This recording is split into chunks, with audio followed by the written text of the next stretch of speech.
Hi അസ്സലാമു അലൈക്കും. അപ്പം കുറേ കയ്പ്പ കിട്ടിയിട്ടുണ്ടായിരുന്നേ. കയ്പ്പ അങ്ങനെ കുറേ കിട്ടുമ്പോഴൊക്കെയല്ലേ നമ്മൾ എന്തെങ്കിലുമൊക്കെ ചെയ്യുക. അപ്പോൾ ഇത് ഉണക്കാമെന്ന് വിചാരിച്ച്.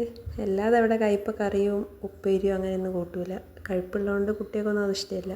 അങ്ങനെ ഈ ഒരു സ്ലൈസിൽ വട്ടത്തിൽ ഞാൻ മുറിച്ചിട്ടുണ്ടായിരുന്നു ഒരു പാത്രത്തിൽ. അങ്ങനെ അതിൽ കുരുവൊക്കെ ഉണ്ടാകും, കുറേ കുരുവൊക്കെ പോക്കിയുണ്ട്.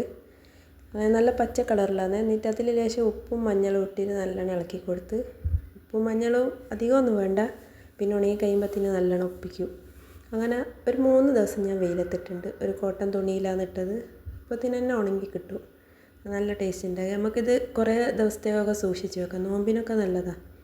അത്താഴത്തിനൊക്കെ നമുക്ക് ചോറിൻ്റെ കൂടെയൊക്കെ ഒന്ന് പൊരിച്ചെടുക്കണമെങ്കിൽ കുറേ ദിവസത്തേക്കൊക്കെ, 1 മാസം 2 മാസത്തേക്കൊക്കെ കുറേ സ്റ്റോർ ചെയ്ത് വെക്കാം നമുക്ക്. അങ്ങനെ ഞാൻ ഒരു കുപ്പി നിറച്ചിട്ടുണ്ടായിരുന്നു. ഈ ഒരു കുപ്പി നിറച്ചാൽ എനിക്ക് കിട്ടിയത് 4 കിലോ കയ്പ്പ ഉണ്ടായിരുന്നു. പക്ഷെ ഉണങ്ങി കഴിയുമ്പോഴത്തേന് ഇത്രേ ഉള്ളൂ.